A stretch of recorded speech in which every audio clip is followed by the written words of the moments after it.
Thank you very much. Good afternoon, everybody. Thanks for your attendance. I don't know if you know this. Every year, Seattle's the last stop on the Secureworld train. So normally, by the time we get to your session, especially the second keynote session, we normally have it down. So you're not the trial. Thanks for the time today. We're going to be talking about surviving the next cyber attack over lunch. I really thank you for your attendance. You guys having a good time out there? Yeah? Just curious, how many people were here for the last 3 years at the Secureworld events? So I'm taking for granted you're probably hearing me for like the third time or something along those lines, right? So I promise you it's refreshed material. It's not the same stuff. I was coming out here from New York, and I got to tell you, I think it relates quite highly to surviving the next cyber attack. And on the plane, we had a coughing, sneezing, and somewhat really sick person. Right? It was a late night flight, and I couldn't help but notice after everybody was said and done and got off the plane that everybody rushed to the bathroom, washed their hands, washed their faces, and everything. Right? And it's clear that there's every time somebody coughs, there's a thing in the back of your head going, geez, I wonder if it's Ebola, right? Have any of you guys, I'm just kind of curious, do you find Ebola to be a big fear for you individually? Raise your hands if you actually are frightened to death of this thing. Anybody? Really? I know I am personally. I think the mortality rate scares you to death, right? There's a few of you that's out there. It really has taught us a lot about how things change, and that sometimes you have to do things that are different, even though you didn't even realize it. And that's what we're going to be talking about today. The evolving threat landscape has been such change with such velocity that just doing what you've done in just the last couple of years and not really looking at yourself, perhaps even in a disruptive way, may actually be causing some of the risk associated with your ability to actually survive a cyber attack. So we're going to go through a notion of 3 things that are going on in IT that are very disruptive to IT security as you're deploying your controls that you have to be aware of. And in fact, as you're deploying controls, you have to actually take into consideration to be able to survive an attack. We're going to do that with the notion that the standard approach is no longer successful. And I think we can all agree on that. We're going to go through why, and then I think we're going to go through a period of time where we're going to talk about what is successful. We're going to spend some time on that. So does that sound like a pretty decent 40 minutes? I always love when we have a contained kind of hired audience, right? So you guys have to eat, you have to listen to me. So, but I really want and enjoy conversations from the crowd. So if you have any questions along the way, either before or after, I hope to leave some time for questions. So what is a security presentation without an evolving threat landscape? I'll promise to make it, I think, pretty insightful, and then understanding the battlefield. But before we go there, I want to go through first what I consider to be some biases that we have. In security, I think we all come with this great degree of biases, feelings for risk, feelings for the landscape, and the ability for somebody to put a level of hurt on you. Those biases aren't normally bad. They just are what they are. But over time, I think those biases can actually hurt you if you're not familiar with the way in which the landscape has changed, and you factor into that new reality. Richard Clark has put together in a book, The Cyber War. If you remember him, he's was our first cyber czar. And I think he gave us a nice acronym to think about motive and why people attack you. Motive is fundamentally before risk, right? It's the world in which why people do things. It's not the what they do, it's the why that they go about doing it, right? And the motive goes into 4 distinct categories. It wouldn't be really relevant to talk about if the motive didn't affect the way in which you have to protect yourself. 4 motives: crime, somebody's burglaries, hacktivism, somebody doesn't like what you're saying, why you're saying it. By the way, hacktivism does not have a financial motive. Don't let anybody tell you any other way. I've seen plenty of hacktivisms, people don't care about the dime. They care about the message. They care about their message and your message and many other pieces of the message. It's an idealistic fight. Espionage, which is like privacy for businesses. and then there's, of course, war, right? The key here is that you may find yourself with all of these motives being relevant in your business or just some, but you have to review this as part of your risk profile, the additive of the motive along with the means to be able to take down or act upon the motive actually provides you for your risk, right?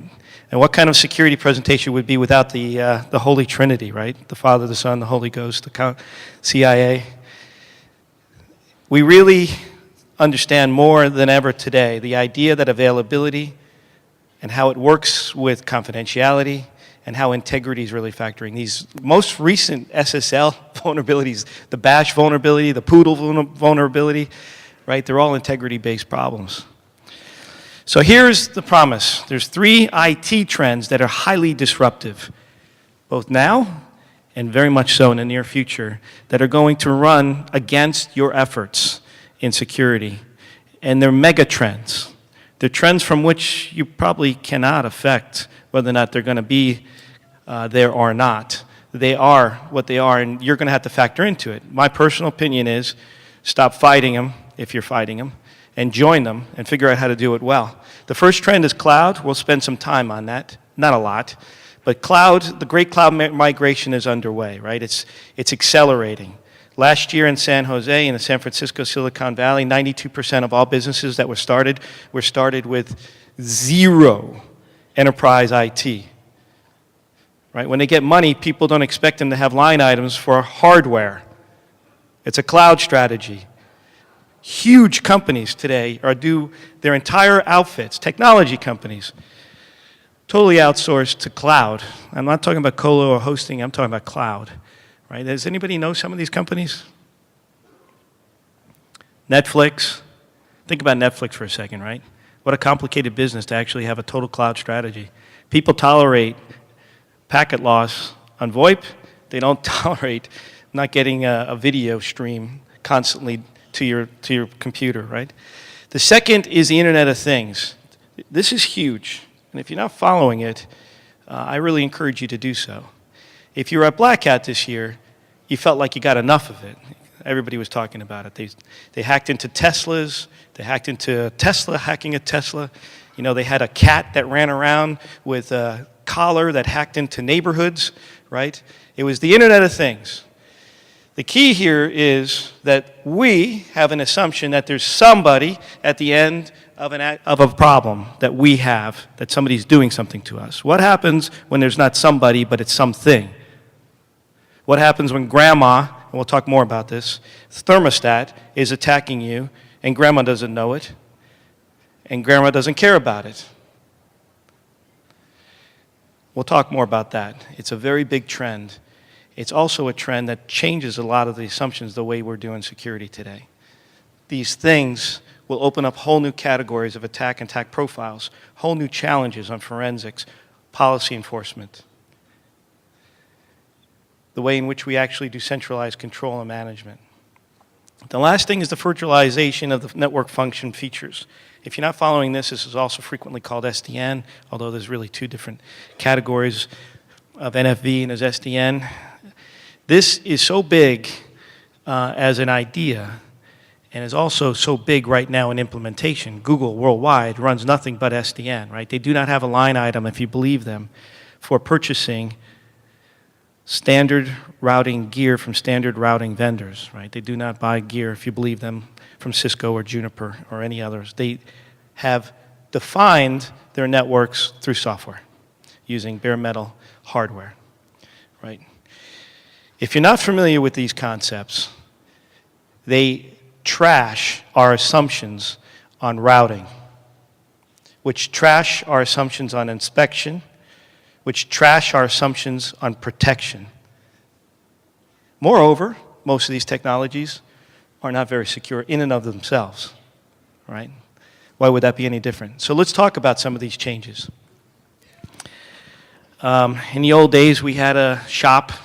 We got online, we got connected, and we got affiliated with a consumer, and that consumer to us was a proxy called source IP. Is this really the way it works today? Ever increasingly no is the answer. Why? If you haven't heard it before, I'm going to make a very big case here that source IP is dead. It's not dead in terms of routing and the usefulness in routing. It's dead for security purposes. If it's not dead yet for you, I can tell you that this usefulness is decreasing on a daily basis. We'll make a case for this. Said another way, if you're still using source IP as a proxy for an individual or for an attack, you are like people who are living before Ebola. You're doing something and you need to start changing the way in which you do things. Right? There are many that are doing things differently, and I'll make a case here. In addition, routing. With SDN and NFV now there's no predictable routing. Routing can be defined along the route. I can route around. I can keep routes within. I can keep routes without. I can make any device be a router at any moment and then not.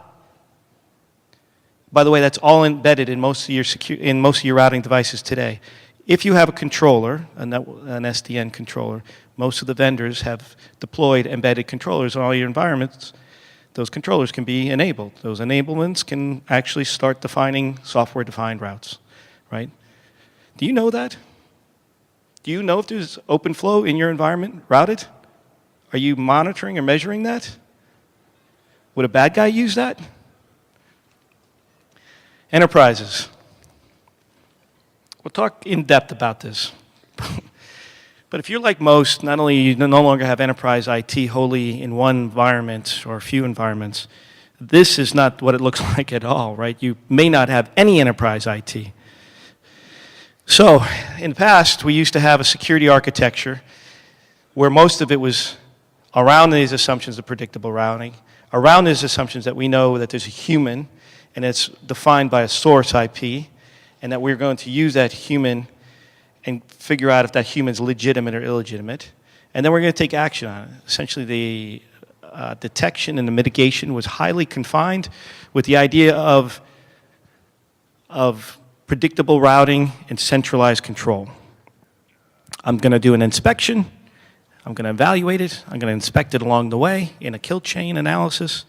And I'm going to make sure that that detection is proper and mitigated. What happens when you have a distributed environment or non-predictable routing where source IP is no longer valuable? By the way, that's the environment today. We'll talk more about this, but every single one of the attacks that you're reading in the papers, read them. Third-party providers are having issues with detection. They may have the technologies, but the time of the detection is very bad. We'll talk more about that. They don't have high-quality detection. Detection is not a checkbox. We'll talk more about that. And they don't have high-quality mitigation.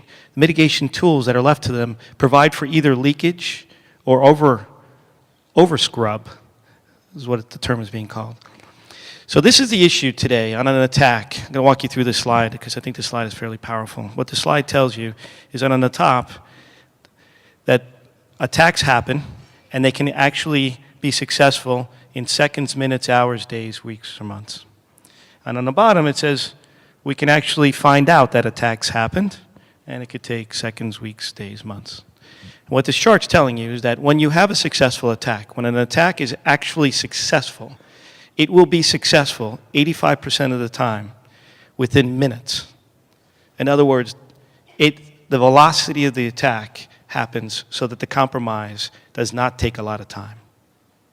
Now, they may exploit that compromise for weeks and months and so forth, but the actual success of the attack was within minutes 85% of the time.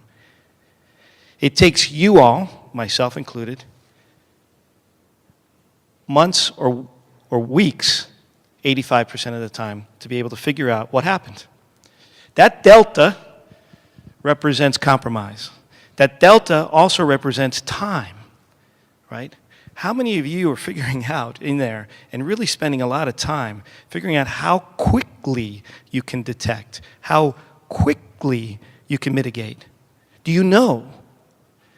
You know, many of the security tools we buy don't have mitigation capabilities at all to them. They're just detection. It's a very interesting dilemma. In addition, with the Internet of Things, we have the situation that the vulnerabilities themselves are pervading, right? So it used to be when you had systems on things, planes, trains, automobiles, refrigerators, thermostats, personal health monitoring, watches. Those were all proprietary systems. They used to be closed. They used to be made by the manufacturer. They used to be not open. They were not commoditized. They were not resold. They did not connect to each other.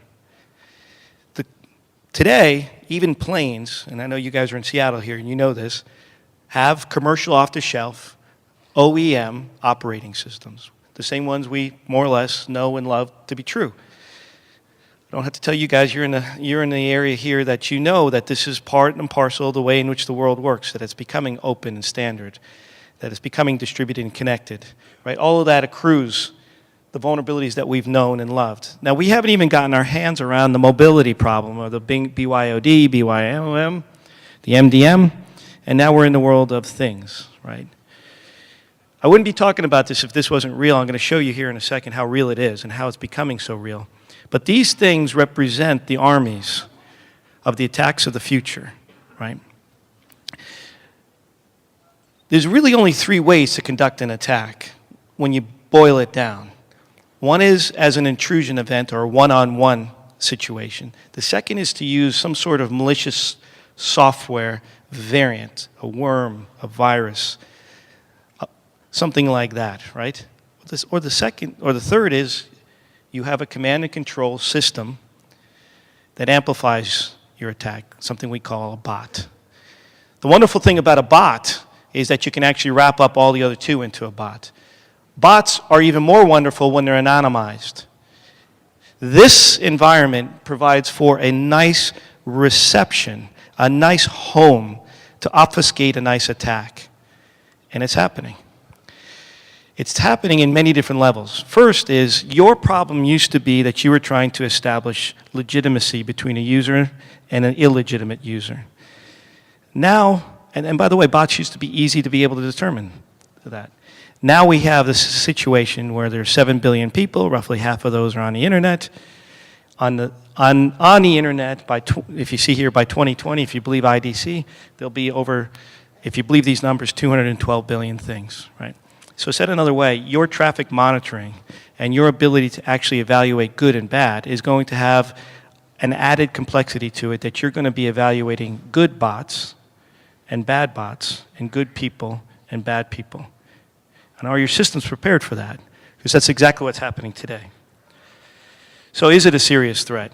We can get into the fact that cars have already been hacked. We can get into the fact that many of these things are happening out there. But one of the biggest rises that we've seen at Radware, and I'm going to show you an example of an attack that just happened off of this, is that the bot nets themselves, which have been evolving, have actually evolved into thingbots. These are bots that don't have browsers. These are bots that don't typically even have user interfaces. These are bots that also can't or maybe don't use HTTP. I mean, HTTP at the end of the day was made for humans, right? It's made so that we can actually interface with the world through a hypertext protocol, right? Things don't need to do that. In fact, they don't even need to connect to HTTP. They're just machine to machine. Are you actually evaluating communications between the machine-to-machine conversations that are going on? Are you tracking that? Those devices have security on them. Do they have audit logs and so forth, right? Are you worried about it? I'm going to show you some reasons why you should be worried about it. So these are some of the challenges we have. Also, by the way, if you're not familiar, some of the massive carriers now are starting to define new Wi-Fis. If you should check this out, that are just for things. They have a Wi-Fi proposal out there to just carry your LED light bulbs that are now connected, so that you can turn them on and up and off on a separate Wi-Fi, and you don't have to carry it on the same 4G LTE infrastructure, right? So you'll find all sorts of fragmented inspection algorithms that are out there. So here's an example. I apologize for all the English and all the words on here, but basically what this says is that a company, Proofpoint, is out there publicly suggesting in December of last year, roughly a year ago, and we've seen a dramatic rise too at Radware, that we've seen these bots. In this case, it was a 25% of the volume on a bot, on an attack that came through on SMTP, right? So these are bots on things that are doing SMTP emails that were coming through non-conventional laptops, desktop computers, or mobile devices. Instead, They were sent by some sort of everyday consumer gadgets, right? That was the attack that they had. They didn't know what it was because they didn't have enough detection capability to tell them what it was. They just knew it was not browser-based conventional material, right? Can you evaluate that? Would you know? Do you have tools to be able to tell that the SMTP is coming from something that's a bot that doesn't have a user interface? So here's the reality of the situation is that ThingBots not only will happen, are happening. There's a challenge, really, within the vendor community, I think within your enterprise community, in both testing, deploying, and understanding what are the defense mechanisms that are needed all across the board to do forensics, to do protection, to be able to give you visibility. What is the behavior associated with good bots? What's the behavior associated with bad bots? Now, I told you there's some companies that are actually doing this very well. So I'm raising a lot of questions. I think there's some pretty interesting ways in which you can do this going forward. Today's tools, what we call anti-automation tools, the technologies that are designed to be anti-bot are designed all with a few assumptions. One, CAPTCHA means that you have a human that is actually writing in the CAPTCHA sequence, right? So how do you actually evaluate a good bot? That's a good human, but what about a good bot? Moreover, the challenge and response technology, the redirects, the JavaScript challenges, and so forth, assumes a browser. These things don't have browsers. They may have JavaScript capabilities, but they don't have browsers. So there's a new paradigm that's required. Rudimentary defenses, and by the way, I mean things that were just deployed 18 months ago, are not good enough. Rudimentary, I'm going to show you this too, rudimentary mitigation technologies are not good enough. Blacklisting, whitelisting, these are simple, blunt instruments, which will actually have a very bad effect on legitimate bots as well as legitimate people. Same with IP-based blocking. So let's talk also, so that's ThingBots. And that's, I think it should raise an attention for you. But let's talk also about this problem of distributed detection and distributed mitigation. So your major problem is that you no longer have centralized control, and you no longer have a panoramic view of what's happening to your business if you have, like most, an enterprise data center and/or IT services being hosted in a colo or managed service environment, or leveraging largely the public and/or private cloud infrastructures. If you're like most, you probably have all of these. If you're like some, you probably have one. If you have one, it's probably cloud. In any case, if you have any of those scenarios, you have lost a lot of control. You don't have a perimeter in what was the concrete way, right? The logical way. You have a perimeter. It's an abstract. The perimeter is fragmented. You have a different perimeter at layer 7 and layer 5 than you do at layer 3 and layer 4 and layer 1, right? There's no doubt. In addition, your perimeters change depending on where you're housing and hosting and managing and maintaining your environments. You have dependencies, there's no doubt about it. You have limited situational awareness over your whole IT service delivery. New York Times was attacked. They went down about a year ago. Their infrastructure, their enterprise infrastructure, was not attacked. There was no attack on their enterprise infrastructure. Who was attacked? Their authoritative DNS provider, providing a cloud service to them on authoritative DNS. Did they have visibility to that? Not until after they were down. Did they have control over that? No. Right? Do they need control? I think so. Companies that are managing themselves in a fully cloud-enabled way are managing to control themselves, are managing to actually have threat visibility, and are actually managing to have control. How is that possible? We'll talk more about that. The reality of the situation, or the threats across each of those environments are fragmented. So the threats that are attacking you to take you down, to be able to infiltrate your integrity, are across all technologies. This chart up here is telling you over the last 3 years, we're just about to actually issue our 2014 report. And by the way, if you want any of this data, we have a hard copy reports available for you at our booth. Is that over the last 3 years, you see the trend here of what device was attacked and where it was successfully attacked and the trend over the last 3 years and the type of attacks that were in there. And you see nothing's immune, right? So in every one of the environments, you have this that's manifested. So for example, if you got toasters attacking you in the future or today, you're going to have to worry about not just obviously your enterprise, but also your cloud infrastructures. Now, if that toaster attacks you, now I don't know if it was a toaster or not, but we had an attack the other day, a massive attack from things. When the attack came in, we saw 50,000 IPs, and we went about blocking this from a major customer. 50,000 IPs makes it sound like a botnet, and indeed, we can argue that it was a botnet, but it was a botnet of one. Do you know how easy it is to randomize your IP on an attack? Attacks today almost always include randomized IPs, especially with IPv6. So that single device, which was a non-consumer device, non-browser device, which is one of the reasons that we had some issues with it in terms of mitigating it, was generating attacks, and every single attack had a different source IP to it. We figured out that it was a single device because we used some fingerprinting technology to actually identify the actual device itself. The source IP was meaningless to identify as a proxy the device. A layman, in most situations, would have viewed it as 50,000 different devices. It's not true. It's not true. And if that's not true, how do you rely on source IP? And let me go one step further. Most environments today are also defined by global NATs or proxied content delivery networks, right? So that you're being served up an IP that's actually different than the IP that originated the requests, right? So let's just take an example. As a base example, I'm at Microsoft Corporation. Microsoft doesn't allow all your IPs to go out into the internet. They have few, right? It's a global NAT.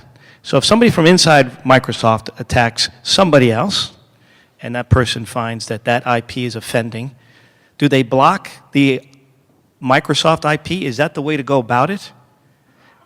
If that Microsoft IP is business meaningful to that company that's being attacked, can they block it? The answer is no. Not without affecting their business. So without using technology that's better than source IP, you're really hamstrung. The bad guys know this. CDNs are another big problem. Same problem. It's actually worse, right? They multiplex the actual attackers inside of a single IP that they're sending you and force you to try to figure out who is the offender on the other side. And if the offender is randomizing their IPs, you'll never figure it out, right? So you have the opposite situation of the randomizer inside of CDN. There's technology out there that's better.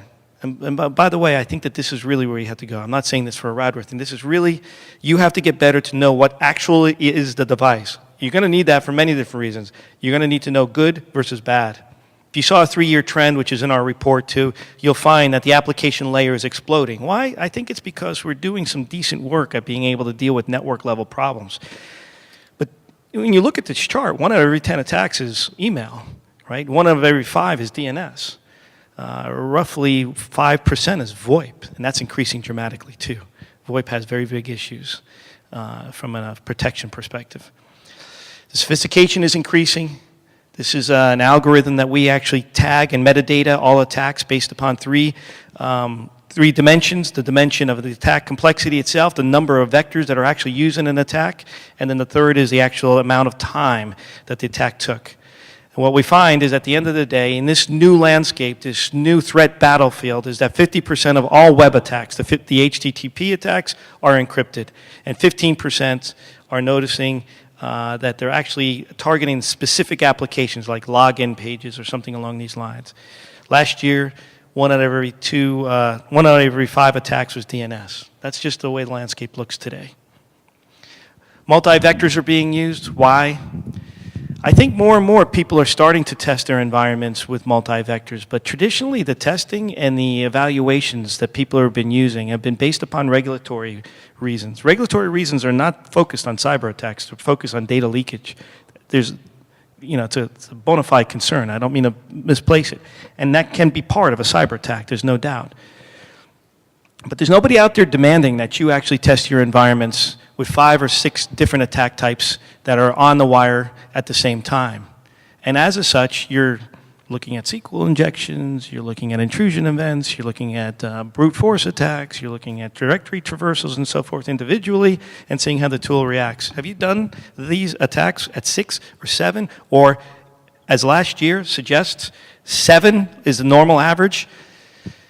That's the way you should be testing your environments, because that's the way you're being received. When you go into an attack, we just had a children's hospital attacked up in the Northeast, a children's hospital. Think about that for a second. They sat back and said to themselves, who would ever want to violate a children's hospital? And you can come up with a scenario where somebody gets angered and goes and attacks them. They never contemplated a scenario of 7 attacks at them at the same time. They never tested it. They went down almost immediately. And down in that situation really was a race against death. And that's not my words, that's their words. They're public. You can read it. It's a children's hospital in Boston. Right? So these tests are very, very fundamental in today's environments. They're things that we really have to think about. Attackers are rapidly accelerating their vectors. They know what you're going to do. They're not stupid.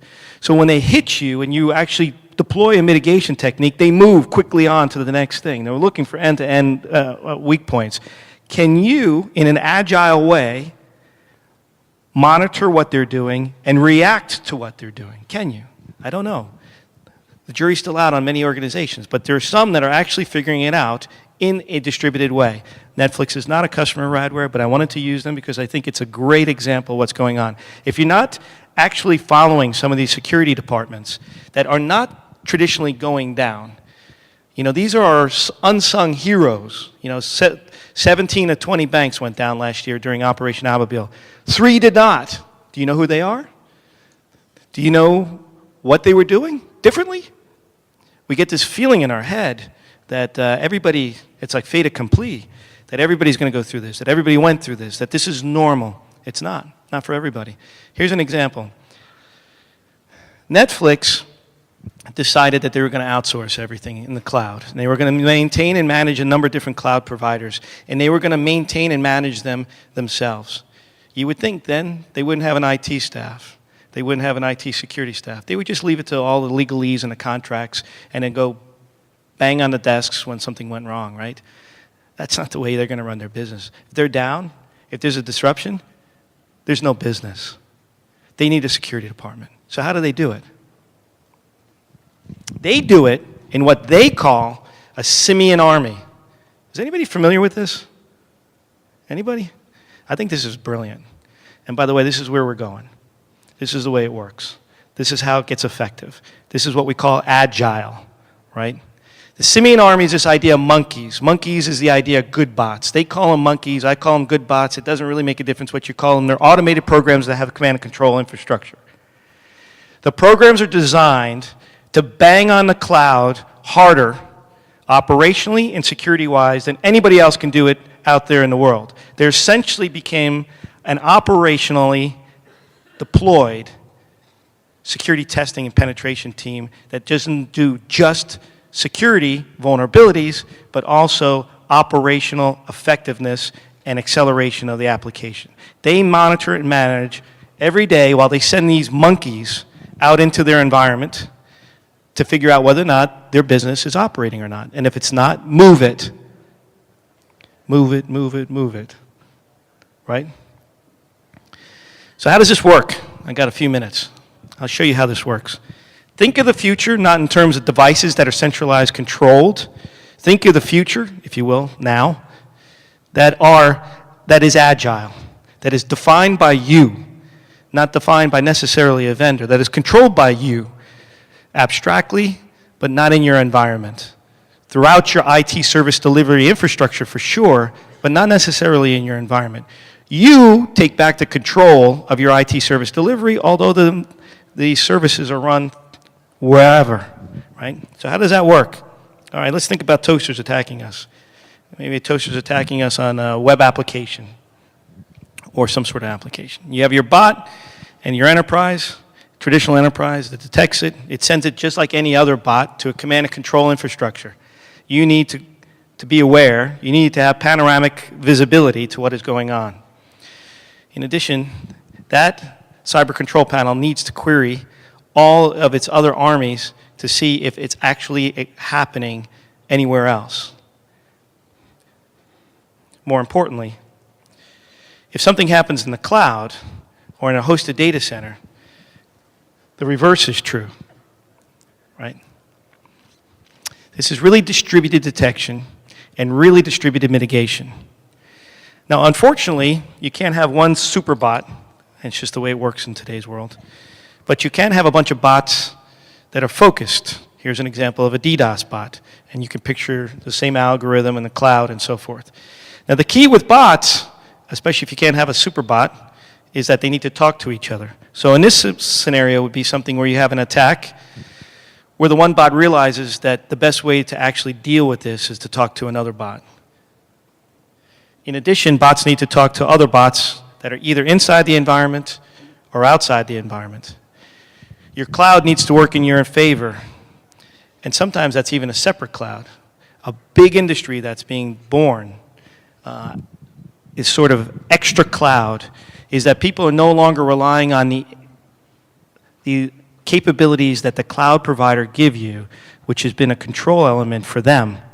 The technologies that they have has been embedded in their technologies, right? So you think about AWS or Azure, and they all have different vendors. And if you have multiple clouds, like these companies, that means that you have multiple technologies. So what you find out there is that people are actually building their own cloud security scrubbing centers to run all of their security controls around their security models. And Netflix, this is what they do. They don't rely on any of the security within their vendors' communities, right? They've built their own cloud security infrastructures. And then they bring it back into their enterprise. So in the end, and I apologize, this has a radware thing on it. In the end, the way this looks technically is that you basically have to begin the process of making sure that your devices actually all talk to each other. And I'm not talking SEM, right? SEM is intra-enterprise. Show me a SEM that actually integrates cloud and hosted and cloud environments, to give you panoramic view, and then also give you mitigation. In addition, SEM has one major problem, and I don't mean to dish SEM. I really like SEM. But there's a big problem with SEM at the moment, and that's called a human. If you think, just close your eyes for a second, and think 2 years out. Do you think that these attacks that are hitting you are going to be able to be analyzed quick enough and acted upon quick enough by a human? No way. Listen, I love humans. I'm married to one, right? But we have to get out of this idea that we're putting operators to be firefighters. We have to manage the process of our own bots. And that's the way it's going to work. If not, show me another algorithm that works, right? So the idea of the attack and attack mitigation, I have a few more minutes. The scale and the nature of the attacks and the vulnerabilities is changing. The machine-to-machine communications is going to change the entire threat landscape. There's no doubt about it. It's already in Black Hat as a major theme. If it's in Black Hat 18 months, 2 years later, it's all over, right? This is going to overwhelm us. The virtualized businesses, and I haven't talked SDN at all. That's the one area I kept out for this presentation. I can tell you the SDN and the virtualized side of the network features are going to be very, very problematic for us.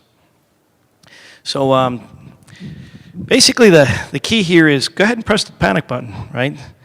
I think that there's good reasons for concern. And I think this is a time that you have to think about these disruptive technologies that are hitting you, and maybe you have to think a little disruptive. I like Seattle. You guys are tech-oriented. There's no doubt. Thank you very much. Appreciate it.